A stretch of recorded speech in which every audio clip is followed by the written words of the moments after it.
Bienvenidos a todos. Hoy vamos a hablar sobre lo que es el orden conservador.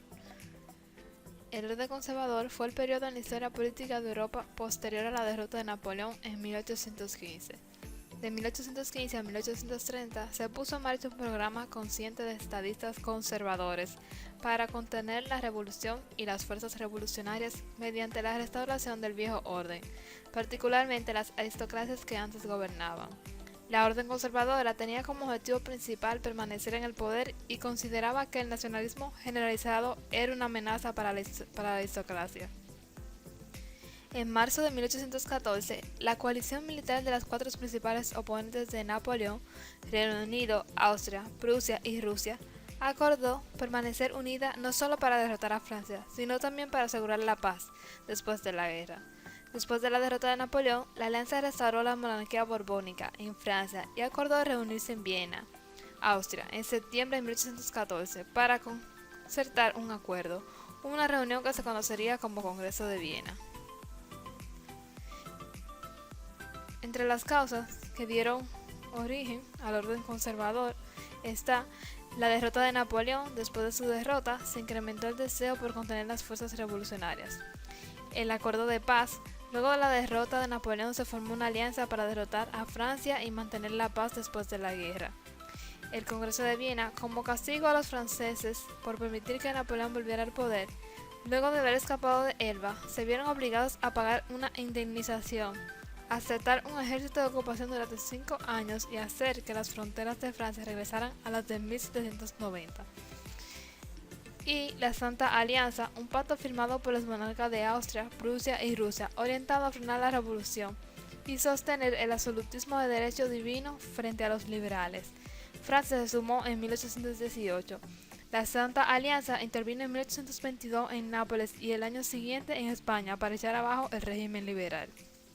Entre las características del orden conservador está la obediencia a la autoridad política, la centralidad de la religión organizada en el orden social, odio a los levantamientos revolucionarios, falta de voluntad para aceptar las demandas liberales de libertades civiles y un gobierno representativo y las aspiraciones nacionales generadas por la era revolucionaria francesa, prioridad de la comunidad sobre los derechos individuales, una sociedad estructurada y ordenada, y la tradición como guía para una sociedad ordenada.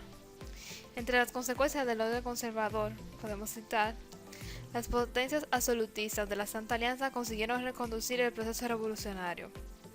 La oleada de 1820 comienza en España a sublevarse una unidad del ejército, destinada a combatir en América a los independistas.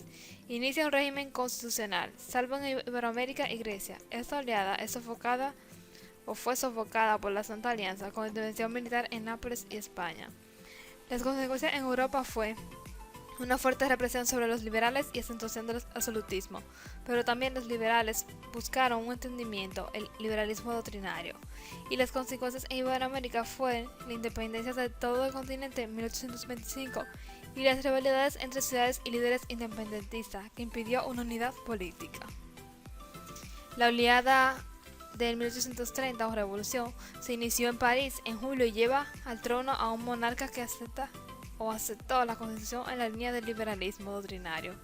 Luego saltó a Bélgica, España, Austria, Polonia y Portugal.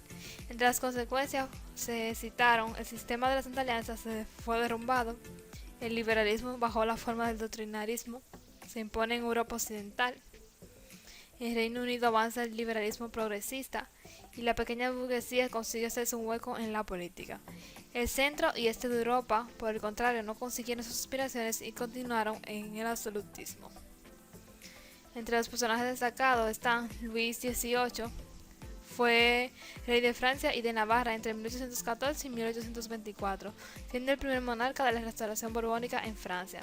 Clement von Metternich fue un político estadista y diplomático austriaco que sirvió durante 27 años como ministro de Asuntos Exteriores del Imperio Austriaco, además de ejercer en simultáneo como canciller.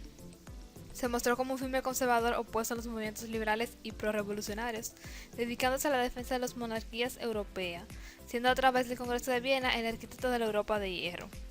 Y Joseph de Maistre fue un teórico, político y filósofo máximo representante del pensamiento contrarrevolucionario, opuesto a las ideas de la Ilustración y la Revolución Francesa.